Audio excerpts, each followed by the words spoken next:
চলো, ওই ঘরে কাজ তো হয়ে গেছে, এবারে রান্নাঘরের কাজগুলো দেখাচ্ছে। এই দেখো, মডুলার কিচেন হচ্ছে, এক পাশে করেছি, ওই পাশটা করিনি। আমার এইতেই হয়ে যাবে যথেষ্ট। আর এই যে দেখো, এটা নিচেটা, এখানে গ্রেনাইট বসাবো এখানটায়, এখনও অর্ডার দেওয়া হয়েছে, আসেনি এখনও। আর এই দেওয়ালটাতে যাই লাগাই, টাইলস লাগাই বা কিছু লাগাবো, এতে লাগাতেই হবে। কি লাগাবো এখনও ঠিক করিনি, আর হয়ে গেলে তোমাদের সঙ্গে শেয়ার করব। তাই মিস্ত্রি চলে গেছে তো, আমার একটু সুযোগ পেয়েছি, তাই তোমাদের সঙ্গে একটু ভিডিও করে নিলাম। এটা নিচেটা, বুঝলে?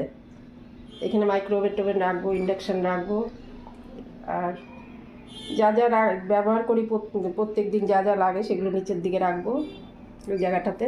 আর এই যে পয়েন্টগুলো করা হয়েছে, ইলেকট্রিকের লোক এসে সেই দেওয়াল ফুটো করে ভিতর দিয়ে পাইপ ঢুকিয়ে সব করে দিয়ে গেছে।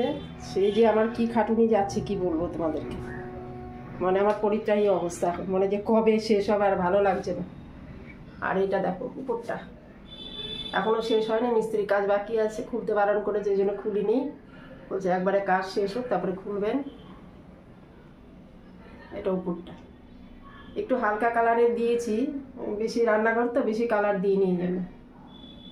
আর আমার ছেলে না একটু সবসময় হোয়াইট পছন্দ করে, তো এখন কি করবো বলো, এখনকার ছেলে পেলে আমি আর কদিন থাকবো বলো?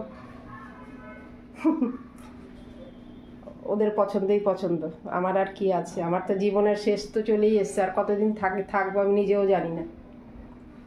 তো যাই হোক, হয়ে গেলে তোমাদের সঙ্গে সবটাই শেয়ার করব। রান্না হয়নি এখন, রান্না মানে অর্ধেকটা রান্না হয়েছে। তো তোমরা প্রত্যেকে খুব ভালো থেকো, সুস্থ থেকো। আবার তোমাদের সঙ্গে দেখা হচ্ছে, অনেক দিন পরে দেখা হয়েছে আজকে।